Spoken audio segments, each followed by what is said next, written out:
Hey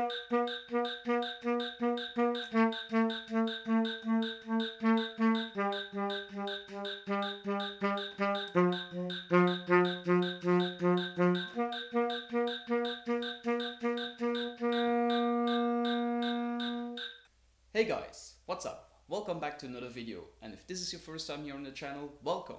My name is Vandoren. I'm a professional saxophone player, and recently I started this channel to share with you all kinds of saxophone related content.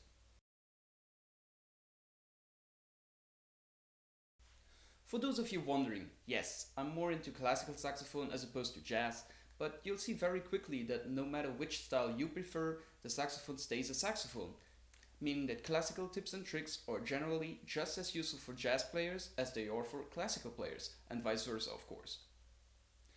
So in this video we're going to talk about afterbeats, because it's something that most musicians struggle with and something that I have struggled myself with in the past. So I thought, why not make a video about it?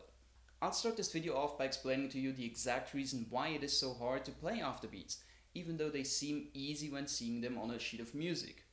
Then I'll show the exact exercise I use to get rid of that problem, and we'll finish off with some tips and tricks that will help you to improve that aspect of your playing immediately. Alright, so without further doubt, let's get started. First of all, why are afterbeats so damn hard? They should be so simple. Well, the reason why these afterbeats are so difficult is because there are two aspects of rhythm, and afterbeats exclusively rely on one of them. Allow me to explain myself. So, when we are trained as musicians during solfege classes, we usually learn to read the different rhythms, meaning we learn the academic part of the rhythm, how it's written and how it should be played. For example, we all learned that in a 2/4, each beat can have a maximum of 2 8 notes. 1, 2, pam pam, pam pam. Or 3 8 notes but as triplets. 1, 2, pa pa pa. Pa pa pa, or 4 16 notes. 1, 2, ta ta ta ta, ta ta ta ta.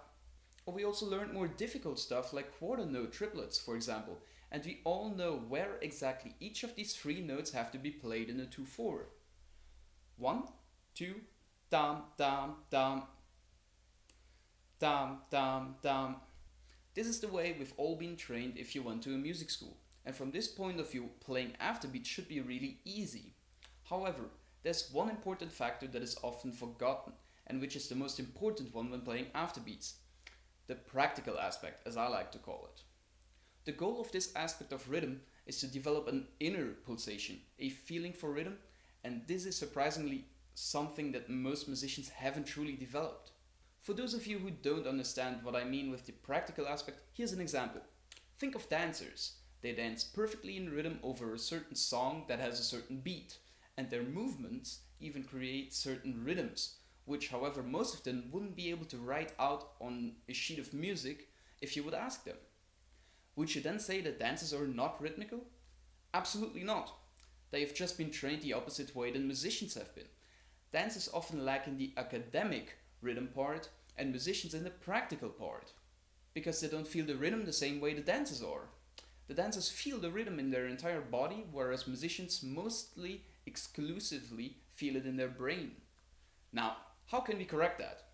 Well, the answer is simple, by smashing the subscribe button as well as the like button. Oh, and don't forget to enable notifications by clicking on the bell right next to the subscribe button. I'm joking of course, but I would really appreciate if you could do all that. It's an easy way of supporting me, and it's not only helping me grow this channel, but also keeps me motivated to create more free content for you guys. Thank you. Alright, so how do you really improve your practical aspect of rhythm? Well, the answer lies in the example I gave you, dancing. Of course, I don't expect you to fully start dancing while playing, but when practicing rhythmical passages at home, it will help you considerably if you march on the tempo of the music. Here's an example of that. 1, 2, 3, 4.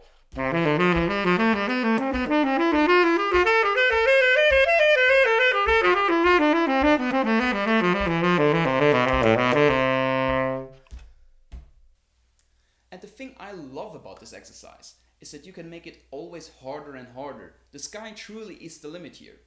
You could, for example, play with metronome and have the metronome play afterbeats while you're marching on the beats and playing at the same time on a saxophone. Here's an example of what that would sound like. 1, 2, 3, 4.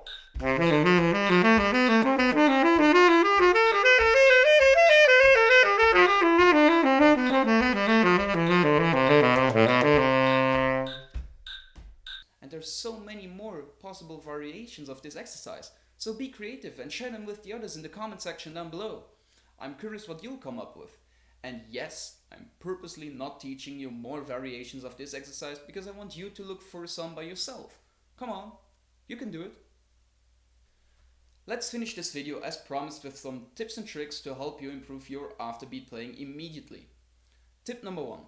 Breathe as little as possible. Many musicians tend to replace the beat by a breath to make it easier for them. But that just results in you losing tempo over time, as well as breathing in when you're technically already full on air, which on its turn makes you breathe higher, which then results in you having to expire all that extra air because there's too much to keep playing. As you can see here, I'm not really breathing between every single note.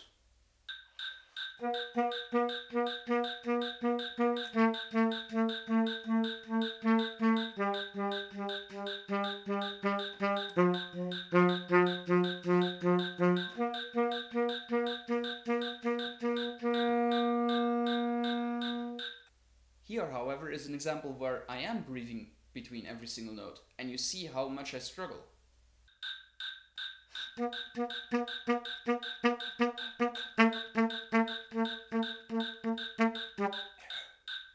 Tip number 2. If you have trouble internalizing the beat, keep working on the exercise I showed you, and in the meantime try to visualize it. This could be with a member of your body while playing, or even better, if there's a conductor, watch the conductor and learn your part by heart so that you can actually look at him. However, try not to make any noise when visualizing the beat, so avoid tapping with your foot loudly. That's really annoying. What you could do, however, and this is a pro tip, is tapping with your toes instead of your shoes. That's really great because it allows you to feel the beat better without having anyone notice at all. Tip number 3. Always think forward. You need to act, not react. So if you always play laid back behind the beat after hearing the beat, chances are pretty high you'll be too late. You need to anticipate. In this example, I'm not ever even listening to the metronome. I just listen to it before starting to play, and then I keep the tempo, and every bar I give it a quick check to make sure I'm not speeding up nor slowing down.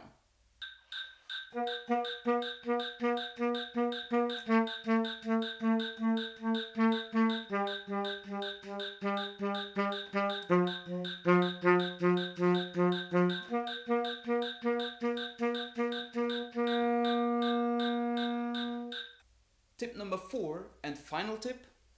If for some reason you mess up and get lost or end up on the beat, the easiest way to get back into it is to stop playing for 2 or 3 beats and then join back in instead of trying to fix your error, which might confuse the other guys you're playing with and generally takes a little more time. So take a quick breath and get focused again and start right back on track. Alright, so that's already it for today's video. Like I said, don't forget to like, comment, subscribe, hit the notification bell, follow my Instagram in the description, and keep practicing, of course. Until next time, peace.